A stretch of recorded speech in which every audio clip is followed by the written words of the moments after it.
Hello YouTubers, this is Luis from On-Site Towing in Middletown, New York. On this installment, we're going to cover a little bit about motor clubs. So you're a startup business or your business has been around for several years and you're looking to generate some money. So natural thing to do is contact motor clubs. So you fill out the application, somebody reaches out to you and they say, listen, this is our rate sheet, sign on the dotted line and we're going to get you going. So my recommendation is don't sign on that dotted line. The initial rates they give you are the lowest of the lowest rates possible. They're going to pull lines out saying, listen, it's the average of the area. If we give you higher rates, you're not going to get the call volume, so on and so forth.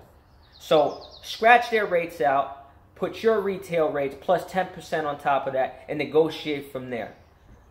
Don't fall into the whole volume trap. As a new business, even as a business that's been established for several years, the last thing you want to do is run your truck into the ground for wholesale rates. These trucks are expensive. No reason for us to be towing for $35. It's just ridiculous. And what ends up happening is you're a new business, you don't really know your cost of operation, but the truck is moving, truck breaks, you go to your bank account, you don't have enough money to fix it. You don't have enough money for the tires, the routine maintenance, if you blow a transmission, anything like that. And it's a common trap that a lot of these startup companies fall into. So don't fall into those traps. A lot of companies that are in business right now are highly against motor clubs. And I understand. They're not easy to deal with. The dispatchers aren't trained. Lack of information for the calls. Payment issues.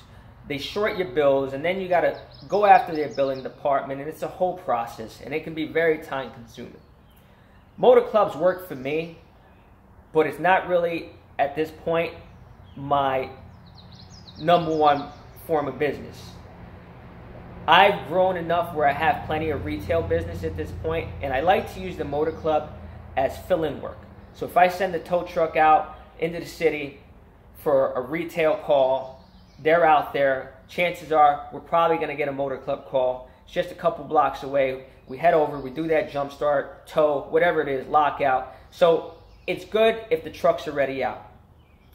One thing I also do with motor clubs is I screen my calls. I make sure that we are making money on these calls. Don't just take the call and say, all right, I'm going to make something here, it's probably going to be peanuts.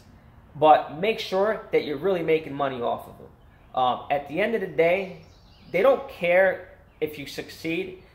All they care about is their bottom line.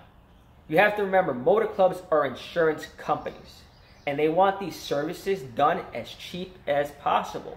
So watch what you're doing with the motor clubs. And like I said, at the end of the day, they care about themselves. So don't fall into the trap. And that's pretty much it for today's topic on motor clubs. If you've got questions, please hit me up on the comments or shoot me an email. And once again, this is Luis from On-Site Towing and Recovery, and thank you very much.